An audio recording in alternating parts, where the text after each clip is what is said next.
สวัสดี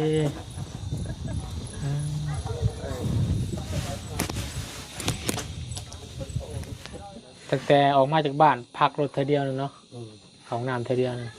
ยิงยาวเลยพี่น้องอย่ามันเด็กพอหักของบุญนะที่เพิ่นได้เสียชีวิตลงไปแล้วเนาะในเวลาประมาณ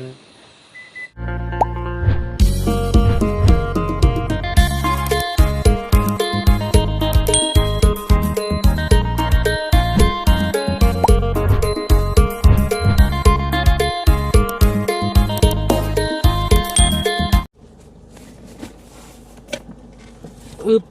ไปมาทางก้นไปเป็นยังไงเนาะมืดคือบาทนี่หวานทามันคือมนกว่าเก่าบาทเลยอึ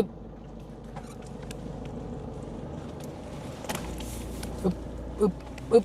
ไอ้นุ่มเอ้ยหอดบ้านแล้วได้ไหมนุ่มแต่ยังมันหอดเพื่อนทางเขาบ้านทางเขาบ้านผู้สาวเพิ่นพี่น้องตุ่มเนาะถ้ารถไผ่บ่มีโพบ่ต้องมาเด้อมานี่อันตรายเลยพี่น้องคนชาวบ้านยุ่งยังไงยังโมแห้งเนาะคนตกบอลของว่า2 มือขึ้นหลังหน่อยตกซ้ำพออยู่นี่มันนั่นเป็นคล้ายๆกิสิกเพิ่นเนาะทางน้ำเงินคนนี้อึบห่วยกล้องคักแท้นี่เนาะกลับมาเองได้โอ้ตกใจเพิ่นไปดีแล้วเลยเบิ่งอยู่เรือนเนาะหัวเพิ่นค่อยตามืดเลยโอ้สบายดีข่อยบ่ได้กดกล้องไปเองจับโอ้เปิดเสียงอีกก่อนโอ้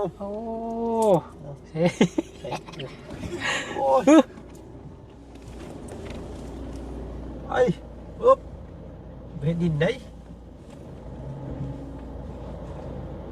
เอาใส่โพตัวเบ็ดอยู่เลยค่อย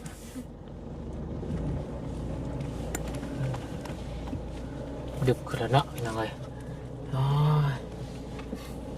เป็นไงแม่นุ่มอยู่ดีไม่แห้งเนาะที่ว่าเรากั้นนั่นเหนียวอยู่ประจักเห็นเล่าเขาของน้ำเมื่อนาเขาบุกไปใช่พี่น้องนะมันผักมันลายหูลายตาพี่น้องเลย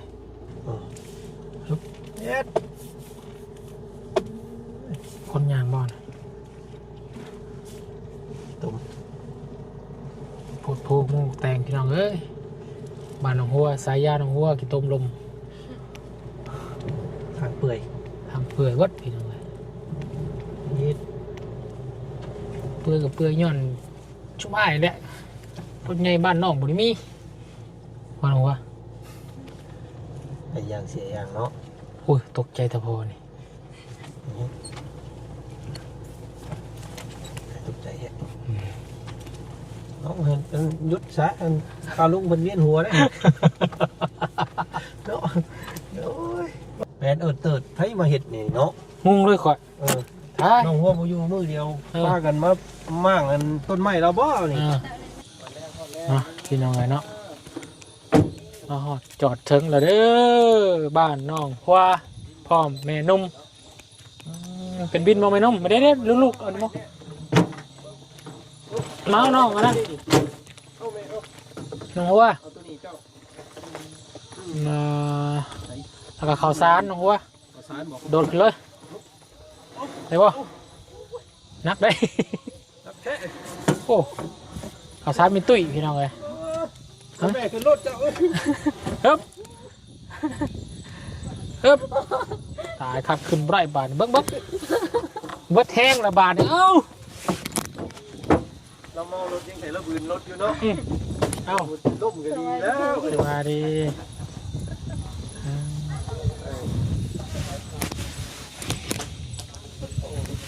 ไปโอ้โหฝนหยาดพี่น้องเลย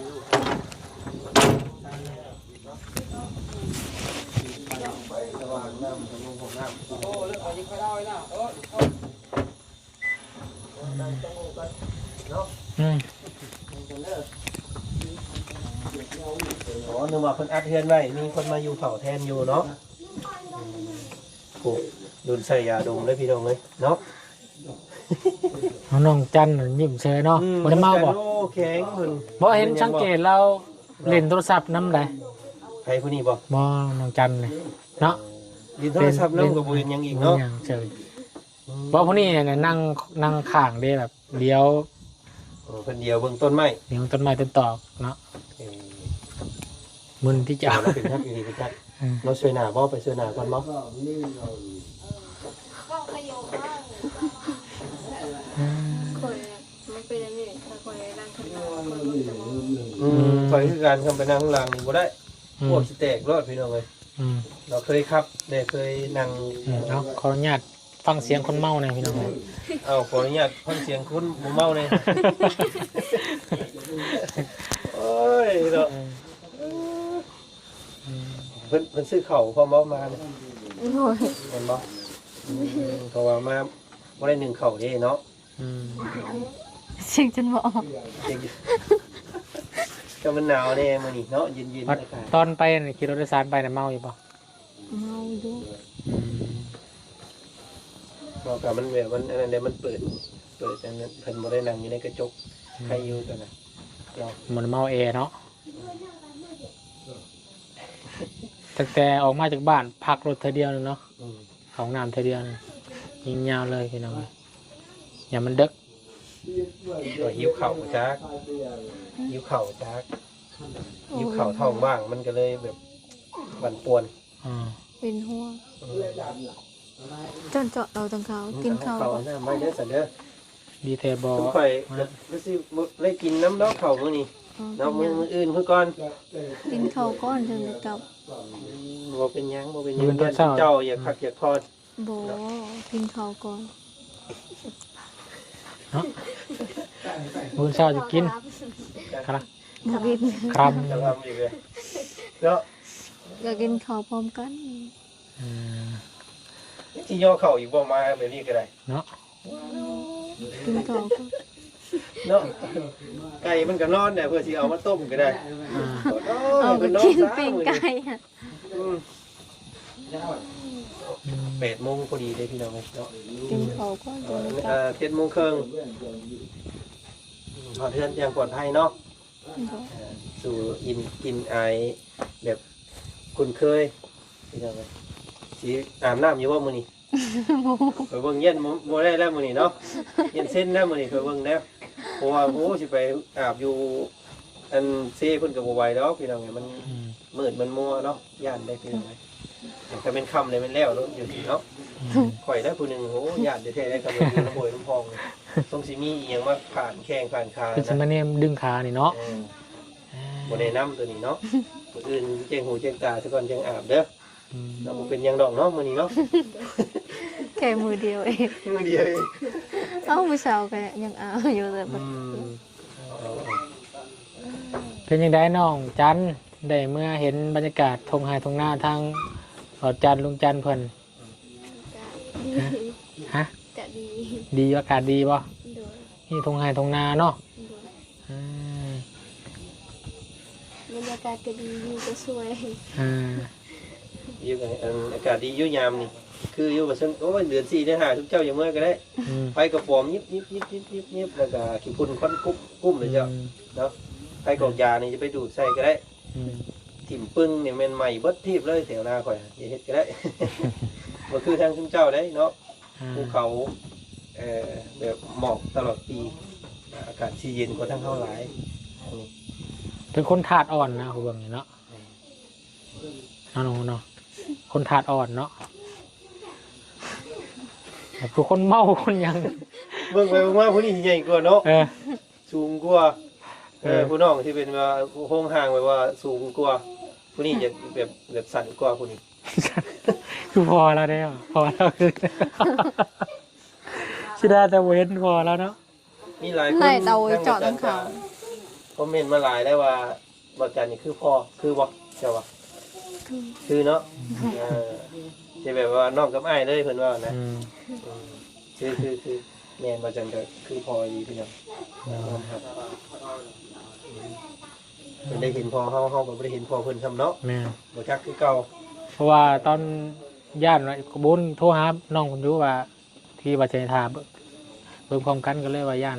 เวลาพี่น้องเนาะจำบ่ได้ แต่นี่ก็ยังคำพอแห้งเลยก็เลยให้น้องคนไปพบพอก่อนเนาะก็เลยบริเห็นพอน้องคนช้ำพี่น้องเลยเนาะปาดไปเยี่ยมพอแขกทั้งน้องหัวกับน้องก็ขอไปเยี่ยมเบิ่งน้ำพรเนาะก็ขอบใจทั้งน้องๆ2 คนหลายๆเนาะ เพิ่นก็มีเงินพล50,000กันเยอะในแล้วช้ำพี่น้องเลย ใส่มือแล้วตอบไปเล เอย อ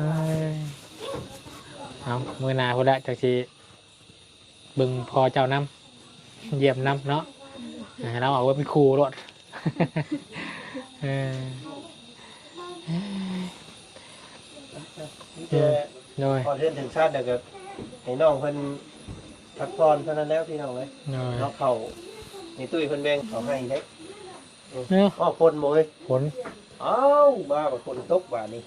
อืม คักเขา ใช้เสาไฟน้องหัวเขาแล้ว ยัง ยังวะ เพิ่นจะถามมาอีกซื่อนะ อ่า เอากระเป๋าโซอายได้คือบอก กระเป๋าคน อ่า หาคักบาด อ่า เพราะว่าปุ๊บเอาน้ำหูน้ำตาไหลเนี่ยพี่น้องคนนี้ก็ได้ อ่ามีแต่ว่ามืออื่นเด้อถ้าว่านาบ่าวเจ้าอยู่ให้เพิ่นดูถ่าว่าบุญแหน่เนาะตอนเช้า โดย เพราะว่าบุญก็สิได้มาลงเวียกนำสร้างที่ต่อเติมเพื่อนเจ้าเด้อ โดย หลังจากลงเวียกแล้วถ้าบุญก็สิได้เดินทางกลับก่อนเพราะว่ามีอ่าพอหักของบุญนะที่เพิ่นได้เสียชีวิตลงไปแล้วเนาะในเวลาประมาณ6:30อะไรพี่น้องเลยเนาะพอเพิ่นก็ป่วยมากก็2 ปีแล้วเนาะเลยบ่ทุกข์บ่ยากบ่เจ็บบ่ปวดเพิ่นแล้วแต่บุญก็สิลงไปทรงสกายเพิ่นก่อนแล้วเวียกงานทางบ้านก็สิขึ้นมาใหม่ โดย แต่กลับมาอื่นก็วุ่นสิกลับกับสิโอลมกำซางคนนี่แหละติดต่อเติมคันใดคันซ่านขาทรงขาซางเท่าไรนะต้องใส่ใหม่ยังแน่เนาะถ้าคือจะทั้งลุงจันทร์คนเบิ่งถ่าเด้อ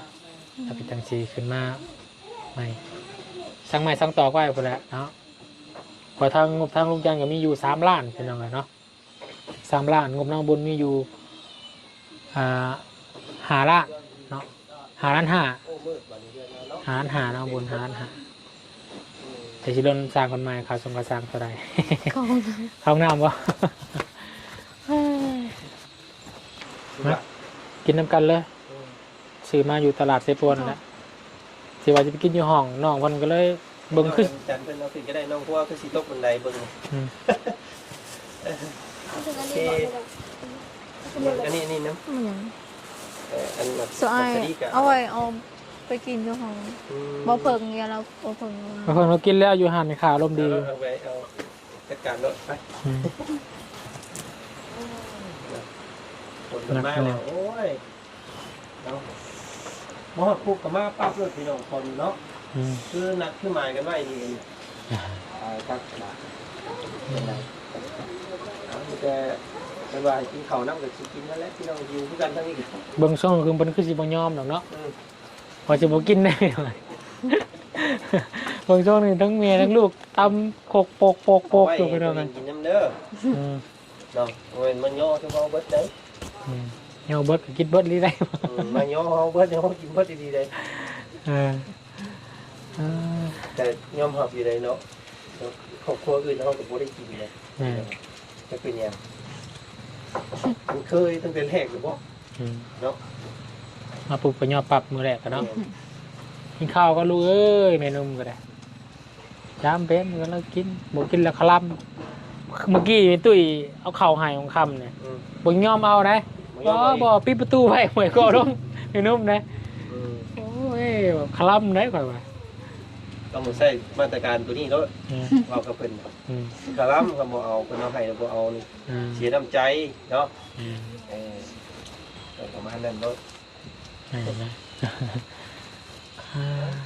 แต่ ช้จะน้องเพิ่นเอาไม้ขึ้นไปดังนี้แต่ทางก่อนกันก็สิขอตัวลำลาแล้วเสียเด้อ โดย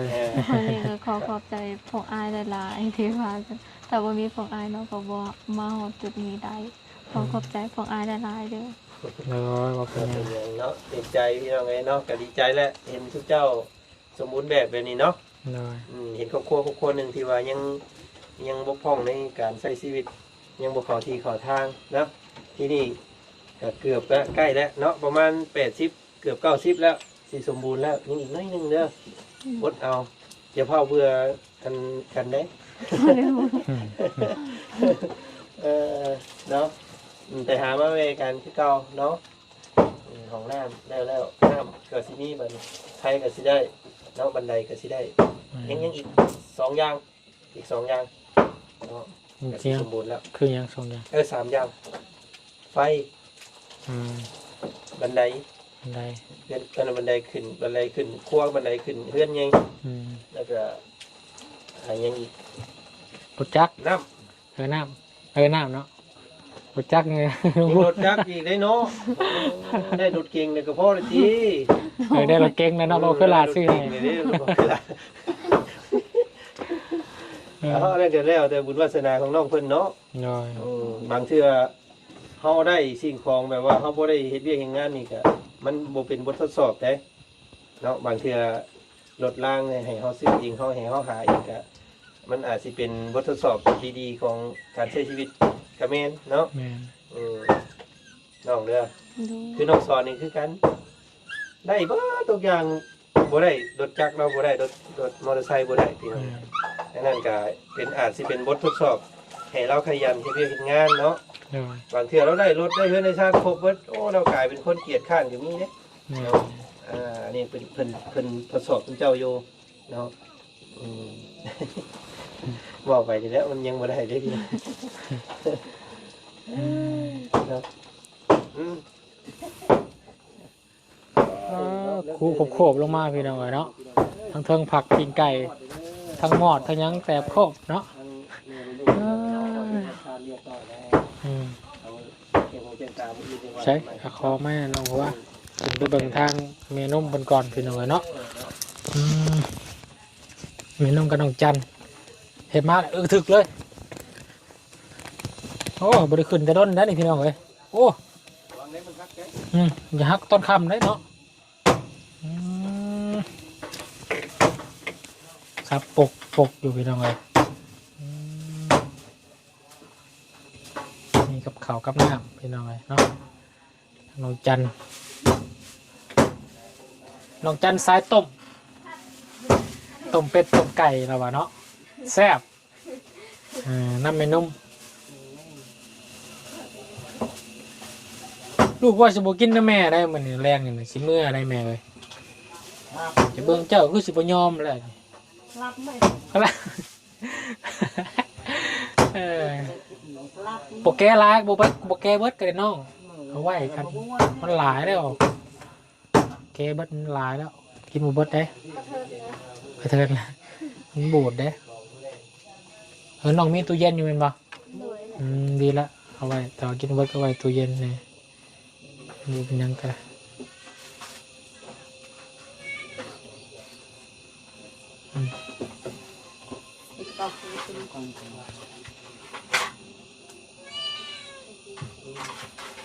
มาหอดบ้านอย่างปลอดภัยนะแม่นมเนาะ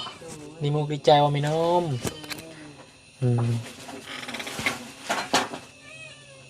นะพี่น้องกันซานลานแปลงกันสมบูรณ์แบบเนาะแต่ยังซานยังบ่สมบูรณ์ไว้มื้ออื่นนอนสิลงกับสร้างเฮ็ดซาน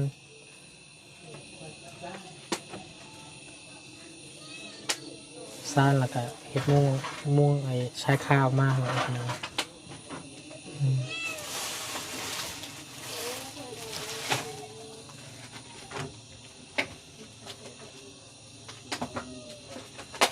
เมนุ่มเอ้ยเดี๋ยวทั้งลูกมื้อเช้าสิแวะเข้ามาร่วมเรื่องสร้างเฮ็ดต่อเติมเพื่อนเจ้าเด้อแล้วก็ทั้งลูกก็สิได้เดินทางกลับก่อนพอมาทั้งพี่น้องเสียเนาะพอหักเสีย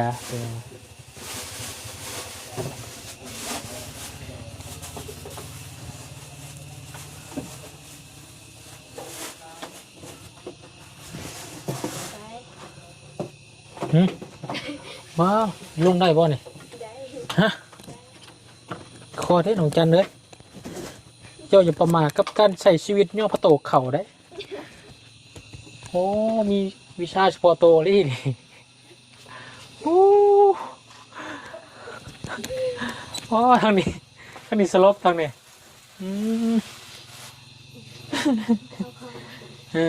กินข้าวก่อนนะหัว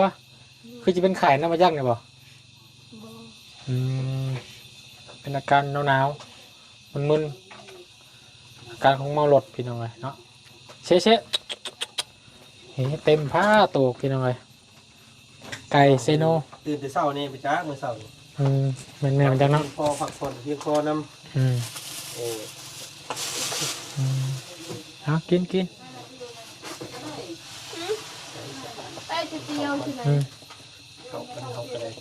มาหอดผีเขาพอดีเขาก็ได้ที่ว่าสิมึงกินอยู่หอด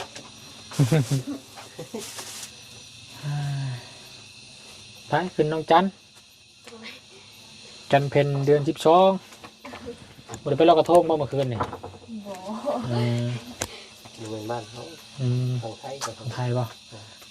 บ้านเขาเลยตั้งแต่เดือน11ถูก